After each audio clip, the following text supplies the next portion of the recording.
اعوذ باللہ من الشیطان الرجیم بسم اللہ الرحمن الرحیم۔ میں اپنے جیون ساتھی کے ہمراہ خوش و خرم زندگی گزار رہی تھی۔ ہمارے 4 بچے تھے۔ ذہن دن بھر ان کی منموہنی چاکاروں سے گونجتا رہتا تھا۔ کبھی سوچا بھی نہ تھا میرا گھر جو رشک جنت تھا کبھی تنکوں سے بنے آشیانے کے مانند بکھر جائے گا اور میں اس کے نشان ڈھونڈتی رہ جاؤں گی۔ 16 برس کی عمر میں میری شادی سبحان سے ہوئی۔ میں اپنے خاوند کے ساتھ 11 برس ہی گزار سکی۔ ناگہانی ایسی ایک آندھی چلی جو میری خوشیوں کو خس و خاشت کی طرح اڑا کر لے گئی۔ سبحان ایک سرکاری ملازم تھے۔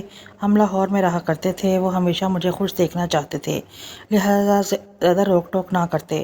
جب چاہتی رشتہ داروں یا پڑوسن میں چلی جاتی، سبحان نے کبھی منع نہ کیا۔ شاپنگ کے لیے بھی کسی پڑوسن کو ساتھ لے جاتی۔ خاوند کا مجھ پر بھروسہ تھا۔ میرے لیے یہ بات باعث افتخار تھی کہ وہ مجھے کہیں آنے جانے سے نہ روکتے تھے اور شکی انسان نہ تھے۔ تبھی تو ہمارا گھر رکشہ جنت تھا۔ مجھے اپنے خاوند سے پیار تھا، میں ان سے اور وہ مجھ سے مخلص تھے۔ یہی اخلاق تھا جس نے ہمارے گھر آنگن کو خوشیوں سے مہکار رکھا تھا۔ ایک دن سبحان گھر آئے تو وہ کچھ اداس تھے۔ میں نے محسوس کر لیا کہ کوئی غیر معمولی بات ہے۔ کچھ دیر انہوں نے آرام کیا، پھر میں نے ان سے پریشانی کی وجہ پوچھی۔ کہنے لگے میرا تبادلہ اسلام آباد ہو گیا ہے، لیکن تم کو اور بچوں کو ساتھ نہیں لے جا سکتا۔ وہ فی الحال وہاں رہائش کا کوئی انتظام نہیں۔ سوچتا ہوں تم اکیلی یہاں کیسے رہو گی؟ بس اتنی سی بات ہے۔ آپ اس قدر پریشان ہیں۔ یہ محلہ میرے لیے اجنبی نہیں، یہ ہمارا آبائی گھر ہے۔ برسوں سے یہ لوگ ہمارے ساتھ رہ رہے ہیں۔ ہر کوئی ایک دوسرے کو جانتا ہے۔ پڑوسی دکھ سکھ میں کام آنے والے لوگ ہیں۔ مجھے یہاں کسی بات کا ڈر نہیں۔ آپ سکون سے اسلام آباد جائیے، رہائش کا بندوبست جلد کر کے ہم کو یہاں سے لے جائیں۔ یہ تو ٹھیک ہے، لیکن بچے چھوٹے ہیں، 4 بچوں کا ساتھ ہے، ان کے ساتھ کئی مسائل ہو سکتے ہیں۔ سوچ رہا ہوں کہ کچھ دنوں کے لیے تم لوگوں کو اپنے گاؤں اپنے بڑے بھائی کے پاس شفٹ کروا دوں۔ ایسا نہ کریں، اپنے گھر کے سوا مجھے اور اپنے بچوں کو کہیں سکون نہیں ملے گا۔ 2 بڑے اسکول جاتے ہیں، گاؤں میں کیسے پڑھ پائیں گے؟ وہ گمسم سے ہو کر رہ گئے۔ پھر کہا اچھا، اپنا اور اپنے بچوں کا خاص خیال رکھنا۔ مجھے مشکل محسوس کرو تو اپنے بھائی آفاق کو بلا لینا، وہ تمہارے ساتھ رہ لے گا۔ جب تک وہاں فیملی وغیرہ کی رہائش کا سہولت نہ مل جائے مجھے تمہاری بچوں کی جدائی برداشت کرنا پڑے گی۔ سبحان اسلام آباد چلے گی اور میں لاہور میں قیام پذیر رہی۔ گھر ذاتی تھا، کرائے وغیرہ کا کوئی مسئلہ نہ تھا، محلے دار بھی اچھے تھے۔ سبحان فون پہ خیریت دریافت کرتے اور میں ان کو تسلی دیتی کہ فکر نہ کریں، ہم کو کوئی پریشانی نہیں۔ ایک روز چھوٹے بیٹے اشر کو بخار ہو گیا۔ میں نے پڑوسن سے کہا میرے ساتھ ڈاکٹر کے پاس چلو، اشر کو دکھانا ہے۔ وہ بولی آج میری بیٹی کے رشتے کے سلسلے میں کچھ مہمان آ رہے ہیں، ورنہ ضرور چلتی۔ تمہارے ساتھ اپنے بیٹے کو بھیج دیتی ہوں، اسے لے جاؤ۔ منان میرے سامنے چھوٹے سے بڑا ہوا تھا، اب وہ 18 برس کا ہو چکا تھا۔ اسے چھوٹے بھائی جیسا جانتی تھی۔ میں نے اعتراض نہ کیا اور اس کے ساتھ اشر کو کلینک دکھانے لے گئی۔ ڈاکٹر صاحب نے اشر کو دیکھا، کچھ دوائیاں لکھ دیں اور ہمیں گھر آنے کے لیے سڑک پر نکلے۔ اچانک ایک گاڑی وہاں آ کر رکی۔ یہ شخص منان کے دوست کا کزن تھا، منان کو اچھی طرح جانتا تھا۔ اس نے کہا منان بھائی کیا کر رہے ہو اتنی گرمی میں؟ اپنی باجی کے ساتھ ڈاکٹر کے پاس آیا تھا، ان کے بچے کو دکھانا تھا، ہم سڑک پہ ٹیکسی کے لیے کھڑے ہیں۔ تبھی وہ شخص بولا میری گاڑی میں بیٹھ جاؤ، میں بھی ادھر ہی جا رہا ہوں۔ منان نے مجھ سے پوچھا، اس روز تیز دھوپ تھی، سوچا کہ بچے کو تیز بخار ہے، گاڑی میں ہی چلتے ہیں۔ منان سے کہا چلو ان کی گاڑی میں ہی چلے جاتے ہیں، جلدی پہنچ جائیں گے۔ یوں ہم نے ریاض کی لفٹ قبول کر لی۔ گھر کے قریب پہنچی تو خیال آیا کہ جلدی میں دوائیوں کا نسخہ تو میں ڈاکٹر کی میز پہ ہی بھول آئی۔ منان واپس ڈاکٹر صاحب کی کلینک جانا ہے، میں نسخہ وہیں بھول آئی ہوں۔ منان نے کہا کوئی بات نہیں باجی، میں لے کر آتا ہوں۔ نہیں، میں ساتھ چلتی ہوں، ممکن ہے پرچہ گر گیا ہو تو ڈاکٹر صاحب سے دوبارہ لکھوانا ہو۔ میں نے بچہ منان کی گود میں دے کر کہا ایسا کرو اشر، باجی کو حمیدہ کو دے آؤ اور واپس آ جاؤ۔ ریاض بولا ہاں ہاں۔ منان بچے کو بخار کی حالت میں دوبارہ لے جانا درست نہیں، اس کو گھر کے اندر دے آؤ، ہم دوبارہ ڈاکٹر کے پاس چلتے ہیں۔ منان اشر کو باہوں میں لے کر اترا اور گھر کے اندر چلا گیا۔ میں گاڑی میں بیٹھی رہی۔ اس سے پہلے کہ وہ واپس آتا ہمارے ساتھ بیٹھتا، ریاض نے گاڑی سٹارٹ کر لی اور تیزی سڑک پر لے آیا۔ میں نے کہا ریاض یہ آپ کیا کر رہے ہیں؟ منان کو تو آ جانے دیں۔ کہنے لگا گاڑی میں پٹرول ڈلوانا ہے، پھر اسے بھی لے چلتے ہیں، ذرا جلدی ہے کیونکہ 4 بجے مجھے پشاور روانہ ہونا ہے۔ اس کے بعد تو گاڑی فراٹے بھرنے لگی۔ میں نے احتجاج کیا تو اس نے پانی کی بوتل مجھے دے دی۔ باجی آپ پانی پی لیں، گھبرائیے نہیں، ابھی واپس چلتے ہیں۔ وہ سامنے گاڑی سے گاڑی کے کاغذات اٹھانے ہیں، وہاں پشاور جاتے ہوئے راستے میں چالان ہو جائے گا۔ مجھے پیاس لگ رہی تھی، میں نے بوتل منہ کو لگا لی۔ اس میں نہ جانے کیا ملا تھا، پیتے ہی میں بے ہوش ہو گئی اور جب آنکھ کھلی تو اپنے گھر اور بچوں سے بہت دور آ چکی تھی۔ قصہ مختصر، ریاض کا تعلق بت فروشوں کے گھروں سے تھا اور میں بے وقوف سی گاڑی میں اس بھروسے میں بیٹھی کہ یہ منان کا دوست ہے۔ اس نے تو ایسی پھرتی دکھائی کہ منان کو بھی پیچھے چھوڑ دیا۔ پشاور لا کر ریاض نے مجھے کچھ ایسے لوگوں کے حوالے کر دیا جن کا تعلق غیر علاقے سے تھا۔ یہ بہت بے رحم لوگ تھے جو اغوا شدہ مردوں، عورتوں، بچوں اور غیر علاقے سے لگانے والے انسان کی منڈیوں تک پہنچاتے اور اغوا کنندہ افراد فروخت کر کے ان کے دام کھڑے کر لیتے۔ جہاں ہر جمعرات کو منڈی لگتی، اس میں عورتیں، مرد، بچے، بچیاں فروخت کے لیے لائی جاتی اور ان کو خریدنے والے ملک اور بیرون ملک سے لوگ آتے۔ جیسا مال ہوتا ویسا ہی دام لگتا۔ منڈی میں انسانوں کا بقاؤ مال کی طرح بکتا دیکھ کر اپنی آنکھوں پر یقین نہ آیا کہ یہ واقعی دنیا میں ایسا بھی ہوتا ہے۔ میرے خدا، تیری دھرتی پہ کیسا کیسا ظلم ڈھائے جاتے ہیں۔ انسانوں پر انسان سے بڑھ کر کسی نے کوئی ظلم نہ ڈھایا ہوگا۔ دولت ایسی بری چیز ہے کہ اسے بدترین ذرائع سے حاصل کرنے پر بھی آدمی نہیں شرماتا۔ معصوم بچوں کو اپنی آنکھوں سے سامنے بکتا دیکھا، ننھی منھی بچیاں اپنے پیارے ماں باپ اور بہن بھائیوں سے دور جہاں بیچنے کو لائی جاتی اور خریدنے والے نہ جانے کس مقصد کے لیے ان کو خرید کر لے جاتے۔ خیر، انہی چیزوں کو دیکھ کر میرا کلیجہ منہ کو آ گیا۔ خریدنے والے پاکستانی بھی ہوتے اور غیر ملکی بھی۔ خوبصورت نوخیزہ لڑکیوں کو تو بیرون ملک لے جا کر کبا خانے کی زینت بنایا جاتا۔ کچھ لوگ بے اولاد ہونے کے باعث اپنے بچوں کو گود میں لینے کے لیے انہیں خریدتے اور کچھ شادی کے لیے اولاد خریدنے کے لیے آتے۔ اکثر افراد کو ملازمہ کا مستقل طور پر مسئلہ حل کرنا ہوتا تھا۔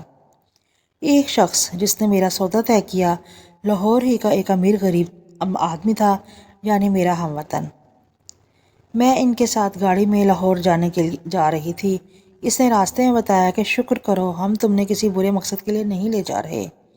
ہم کو ایک ملازمہ چاہیے جو دن رات ہمارے ساتھ رہے اور میرے چھوٹے بچوں کی پرورش میں میری بیوی کی مدد کرے۔ بہت ملازمائیں رکھیں لیکن وہ چند دن کام کرنے کے بعد بھاگ جاتی ہیں اور خدمتگار عورت کا مسئلہ کسی طرح حل نہیں ہوتا۔ تو اب ہم نے مستقل بنیادوں پر اس کو حل کرنے کا سوچا۔ کسی نے یہاں لگنے والی منڈی کے بارے میں ہمیں بتایا۔ مجھے خریدنے والے میرے مالک کا نام اسلم بٹ تھا۔ یہ خاصا امیر شخص تھا۔ اس کی بیوی کے ہاں 2 جڑواں بچوں کی پیدائش ہوئی تھی۔ اس نے مجھے سمجھا دیا کہ راستے میں شور مچانے کی ضرورت نہیں، ہم تم کو اچھی طرح اور عزت سے رکھیں گے۔ تم شکر کرو کہ ہم تمہیں کسی برے آدمی کا نوالا بننے نہیں دیا۔ تم بھی پاکستانی ہو اور ہم بھی۔ تم میری ہم وطن ہو، اسی لیے بہن بنا کر رکھوں گا، مگر بھاگنے کی کوشش نہ کرنا ورنہ دوبارہ وہیں پہنچا دی جاؤ گے جہاں سے آئی ہو۔ پھر تمہاری قسمت کہ وہاں تمہارے ساتھ کیسا سلوک کیا جائے۔ میں نے بٹ صاحب کی باتوں کو غور سے سنا اور یہ جان لیا کہ یہ آدمی درست کہہ رہا ہے۔ میری قسمت اچھی تھی کہ جو میں کسی فراڈیے کے ہاتھوں نہ چڑھ گئی اور غیر ملک میں نہ چلی گئی۔ اپنے وطن میں دوبارہ اپنے بچوں سے ملنے کی ایک آس تو تھی۔ سوچا ان لوگوں کی خدمت کروں گی تو انہیں مجھ پہ رحم آ جائے گا اور مجھے میرے گھر والوں سے ملنے نصیب ہو جائے گا۔ بٹ کی بیوی مجھے دیکھ کر خوش ہوئی۔ اس کو ایسے ہی خدمتگار ملازمہ چاہیے تھی جو شریف ہو اور بچوں کی پرورش کرنا جانتی ہو۔ اس نے قصہ مختصر مجھ سے انٹرویو لیا۔ بولی ابھی چند سال تم کو اپنے ماضی بھلا کر میرا ساتھ دینا ہوگا جب تک میرے بچے بڑے نہ ہو جائیں، پھر دیکھا جائے گا کہ کیا کیا جائے۔ اگر ہم نے تمہارے ساتھ اچھا طریقہ اور ایمانداری سے وقت گزارا تو ضرور کوشش کروں گی کہ تمہارے بچوں سے تمہیں ملوا دوں۔ ابھی فوری طور پہ یہ ممکن نہیں کیونکہ بٹ صاحب نے 4 لاکھ کے محض تمہیں خریدا ہے۔ ہم اپنے جڑواں بچے تم سے پلوا لیں، تم ہمارے گھر سے مت بھاگنا۔ اس کے لیے تمہیں کڑی نگرانی کی جائے گی۔ چوکیدار تم پر دن رات نظر رکھے گا۔ اگر تم گھر سے قدم باہر نکالو گی تو گھر کے اندر تم کو کسی تکلیف نہ دی جائے گی۔ کھانا پینا اچھا اور ضرورت کی ہر شے تمہیں ملے گی۔ میں نے جان لیا بیگم کو میری زندگی کے دکھوں تکلیفوں اور آنسوؤں سے کوئی غرض نہیں، ان کو صرف اپنی سہولت اور آرام اور ضرورت کا خیال ہے۔ انہوں نے مجھے بہت اچھی طرح مجھے یہ احساس دلایا کہ میں ایک ہی خریدی ہوئی چیز ہوں، ایک لونڈی، ایک کنیز، جس کے انہوں نے مجھے لاکھوں روپے ادا کیے ہیں۔ اب میرا ان کے گھر قیام گاہ سے ہلنا بغیر ان کی اجازت کے سنگین غلطی ہوگا، جس کی سزا کے طور پہ وہ مجھے دوبارہ انہی ظالموں کے حوالے کر سکتے ہیں جن سے انہوں نے مجھے خریدا تھا۔ وزیرستان کی جانب پاکستان کی آزادی چوکی کے بعد سے جو علاقہ شروع ہوتا ہے وہ غیر علاقہ کہلاتا ہے۔ اس جگہ کے تصور سے ہی میرے رونگٹے کھڑے ہو جاتے ہیں، جہاں پاکستان کے مختلف شہروں اور علاقوں سے اغوا کردہ انسانوں کے گروہ لا کر انسانی منڈی میں فروخت کیے جاتے ہیں۔ بعد میں احساس اداروں کے تفیر ان علاقوں کو کنٹرول میں لے کر ان کے محصور لوگوں کی بڑی تعداد کو تحویل میں لیا گیا اور انہیں آزاد کرایا گیا۔ میں نے بٹ صاحب کی بیگم کے ساتھ اس امر پہ سمجھوتا کر لیا کہ ان کے نوزائیدہ بچوں کی ایک ماں کی طرح خدمت کروں گی اور ان کا دل جیت لوں گی تاکہ انہیں مجھ پر رحم آ جائے اور وہ مجھے میرے کنبے سے ملوا سکیں۔ وہ میری ہم وطن پاکستانی تھی، سو مجھے ان سے اچھی امیدیں تھیں۔ ان کے ایک بچے کی ذمہ داری مکمل طور پہ میں نے سنبھال لی اور بچے کو اپنی ممتا کی گود میں بھر لیا۔ بہت محبت سے اٹھاتی، دھیان سے دیکھ بھال کرتی، وہ بھی مجھ سے خوب ہل گیا۔ مالکن کو یقین آ گیا کہ میں ایک اچھی اور شریف عورت ہوں اور یہ ہم کو دھوکہ نہ دے گی۔ ایک بچہ میرے حوالے اور دوسرا اس کے پاس ہوتا۔ مالکن کا خیال ٹھیک تھا، میں ان لوگوں کو دھوکہ دینے کا ارادہ نہیں رکھتی تھی، اس امید کی وجہ سے کہ ایک دن خوش ہو کر مجھے اپنی کڑی قید سے آزاد کر دیں گے۔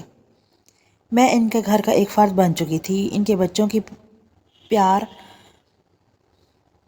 سے پرورش کرتی، جس کے بدلے وہ مجھے اچھا سلوک کرتے تاکہ ہم لوگ میری سخت نگرانی کرتے تھے۔ مالکہ مجھ پہ نگاہ رکھتی لیکن کہیں بھی سے بات نہ کرنے دیتی۔ مجھے اجازت نہ تھی کہ ان کے بغیر گھر سے باہر جھانکوں یا قدم باہر نکالوں۔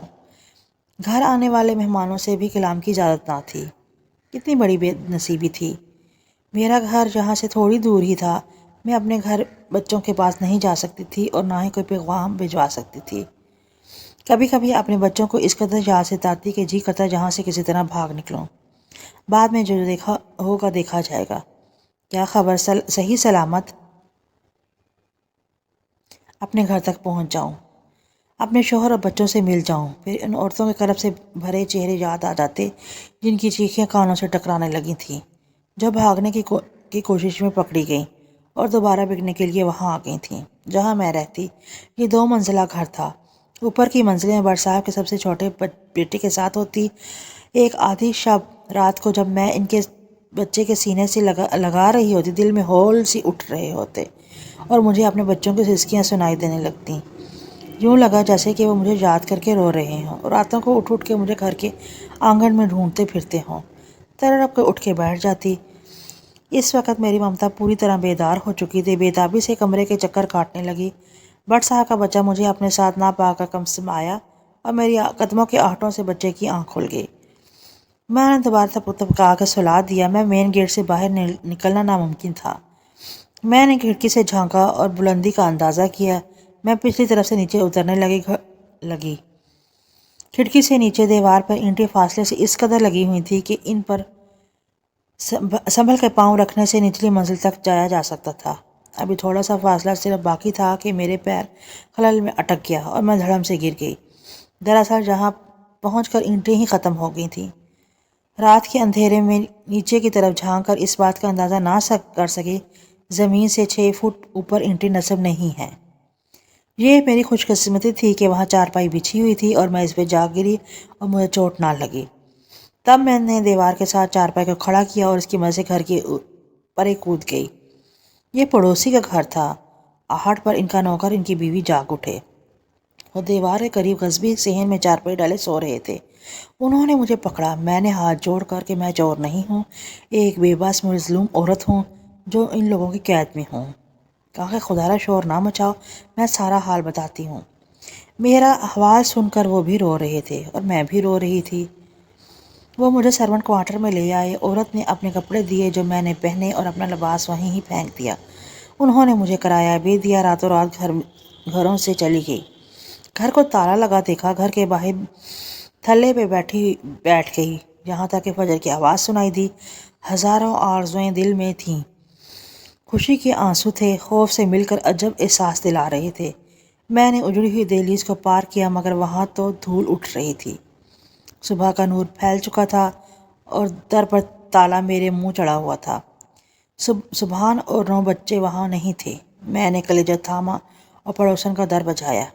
منان کے والد نے دروازہ کھولا۔ انہوں نے بتایا کہ جب تمہاری گمشدگی کے بعد سبحان کو فون پر اطلاع دی گئی تو وہ خود آ گئی۔ ان کے آنے کے تک منان کی ماں تیرے بچوں کے پاس رہی، مگر یہ تو بتا کہ ان نامرد اور ریاض کے ساتھ کیوں بھاگی ہے، اپنے شوہر، گھر اور معصوم بچوں کو چھوڑ کر؟ ہم نے تیرے بارے میں کبھی ایسا نہ سوچا تھا۔ چاچا جی، میں نہیں بھاگی تھی، اس نامراد نے مجھے نہ جانے کیسی پانی پلا کر بے ہوش کر دیا اور غیر علاقہ لے گیا، وہاں مجھے فروخت کر دیا اور کسی سے مجھے رابطہ نہ کرا سکا۔ وہ مجھے اندر لے گیا، بیوی نے نماز ختم کی۔ میں نے انہیں بتایا کہ کیا واقعہ ہوا ہے۔ وہ بولی، بیٹی، سبحان نے تو یہی سمجھا کہ چھوٹے بچے چھوڑ کے بھاگ گئی ہے، پھر بھی اس نے تیرا انتظار کیا، بعد میں مایوس ہو کر اپنے بچے لے گیا اور گھر کو تالا لگا دیا۔